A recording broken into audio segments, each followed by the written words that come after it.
को मेरा प्यार भरा राधे राधे। इस वीडियो में हम चर्चा करेंगे प्रबोधनी एकादशी के व्रत के बारे में।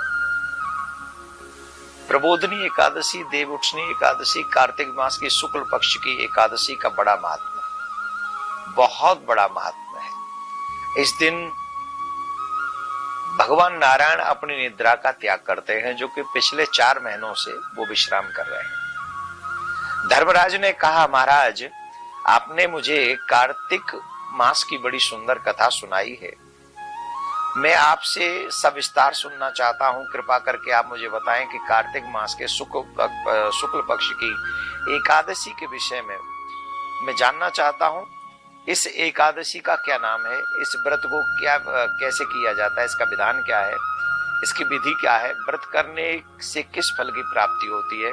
भगवान श्री कृष्ण बोले, हे राजन, शुक्ल पक्ष की इस एकादशी को तुलसी विवाह के दिन आने वाले एकादशी को विष्णु प्रबोधनी एकादशी, देव प्रबोधनी एकादशी, देवोत्थान, देव उत्थव एकादशी, देव उठनी एकादशी आदि नामों से इसको जाना जाता है।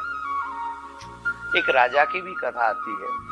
जो राजा था वो बहुत धार्मिक था और बड़ा एकादशी का व्रत किया करता था, परंतु वो राजा इतना बड़ा एकादशी का प्रेमी था, पशुओं को भी अपने राज्य में अन्न नहीं खाने देता था एकादशी के दिन। तो ऐसी भी एक सुंदर कथा आती है, पर इस कथा को पूरा नहीं सुना रहे। शॉर्ट में समझिए कि बड़े बड़े लोगों का इस एकादशी के व्रत करने का लाभ और मिलने से इसका बड़े बड़े पाप जो है वो नष्ट हो जाते हैं। कार्तिक मास के शुक्ल पक्ष की एकादशी को हम लोग जो व्रत करते हैं, इस दिन हम लोगों को क्या करना चाहिए? लक्ष्मी नारायण भगवान का पूजन करना चाहिए, तुलसी सालिग्राम का विवाह करना चाहिए, तुलसी सालिग्राम का पूजन अवश्य करना चाहिए। तुलसी पर इस समय सुहाग के, इस एकादशी के दिन सुहाग की सामग्री अवश्य समर्पित करनी चाहिए, अवश्य समर्पित करें। सुहाग की टीका इत्यादि, चूड़ियां, लाल चुनरी अवश्य पहना, लाल चूड़ी हमें अवश्य, लाल चुनरी और चूड़ी अर्पित तुलसी महारानी को करना चाहिए। सालिग्राम को सुंदर सिंहासन अर्पण करना चाहिए। और इस दिन बहुत ही सुंदर योग बन रहे हैं, बहुत अद्भुत योग बन रहे हैं। देव उठनी एकादशी पर हर्षण योग, सर्वार्थ सिद्धि योग और रवि योग बन रहे हैं। ये तीनों योग बेहद शुभ हैं।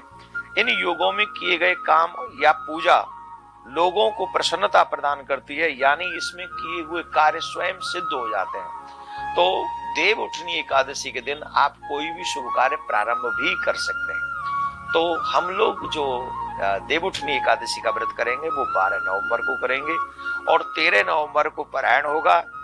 एकादशी पारायण सूर्योदय के पश्चात, सूर्योदय होगा 6:35 पर और व्रत पारायण होगा 6:35 से 8:40 तक हम एकादशी का पारायण कर सकते हैं।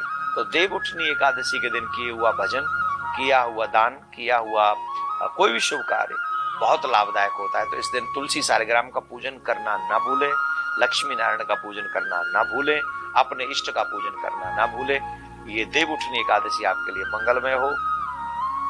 नारायण भगवान प्रियाकांजू सरकार आपकी प्रत्येक मनोकामना को पूर्ण करें। इसके बाद शुभ कार्य प्रारंभ हो जाएंगे, विवाह इत्यादि प्रारंभ हो जाएंगे।